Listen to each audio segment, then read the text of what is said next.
The water splashed across her face before she could even speak. Cold. Humiliating. It trickled down her uniform as laughter rippled through the training yard. Lieutenant Brooks smirked, holding the bucket loosely in one hand. "Welcome to the Navy, rookie," he said. The others joined in, howling. But she didn't flinch. She just stood there, drenched, silent. Her piercing gaze locked on him. No one knew who she was yet.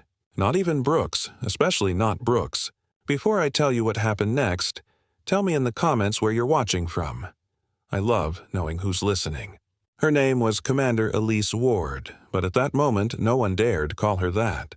The orders from the top had been clear. "She'll arrive undercover. Observe them before revealing your post."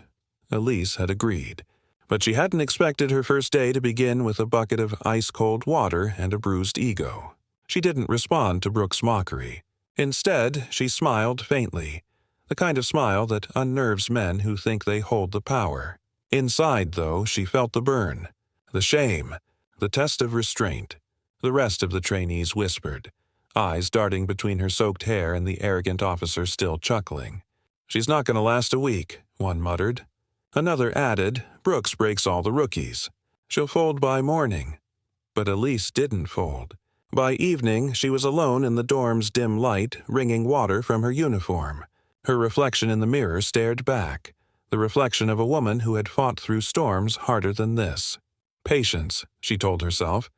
Observe, then act. The next day, during physical training, Brooks made sure to single her out.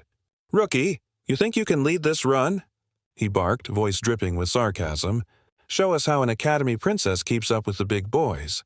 She said nothing. But when the whistle blew, she surged ahead. The morning sun glinted off her boots as she sprinted past the others. Mile after mile, she didn't slow. Her breath was steady, her eyes focused. When they reached the final stretch, Brooks was wheezing. Elise was not. When she crossed the line first, the silence was deafening. A few of the recruits glanced at each other, uncertain whether to cheer or stay quiet. Brooks forced a grin, his pride cracking. "Beginner's luck," he said, but his tone lacked conviction. Elise just nodded slightly and returned to formation. That night, Brooks's frustration boiled. "She's showing me up," he muttered to his buddy in the mess hall. "Let's remind her where she stands." The next morning, during tactical drills, he took it further. Elise was assigned a mock navigation task, leading a team through a simulation of a crashed aircraft recovery. Brooks, pretending to assist, quietly sabotaged her map coordinates. When her team realized they were off course, Brooks sneered. "You're not cut out for command, rookie." But Elise had seen through it. She calmly recalculated their route, eyes scanning the terrain. "We move northeast," she said. "There's a ridge. The wreck's beyond it." Within minutes, they reached the objective. Her orders had been precise, efficient. The supervising officer, Captain Hale, watched from afar, intrigued. "She's no ordinary recruit," he murmured. Later that afternoon, the base gathered for a formal announcement, the arrival of their new commanding officer.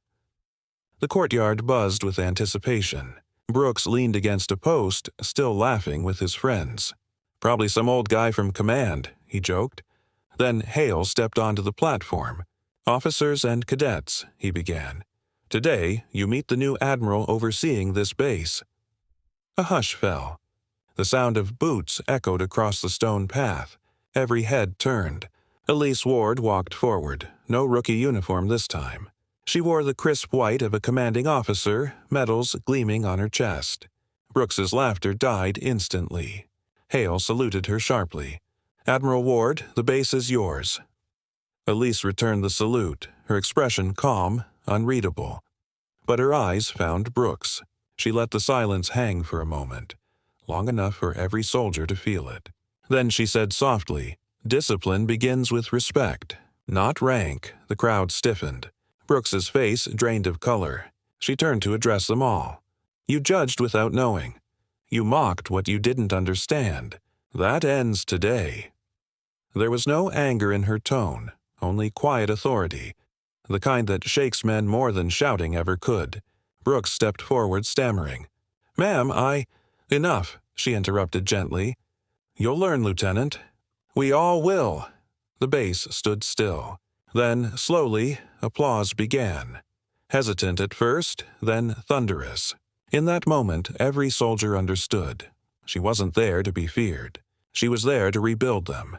That night, Brooks approached her privately. "Admiral Ward," he said, his voice low. "I didn't know." She nodded. "Now you do. Make sure your men do, too." He saluted, shame heavy in his eyes. And as she walked back toward her office, Elise smiled faintly again.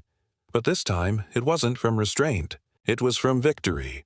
Quiet, earned victory. Because respect isn't demanded. It's proven.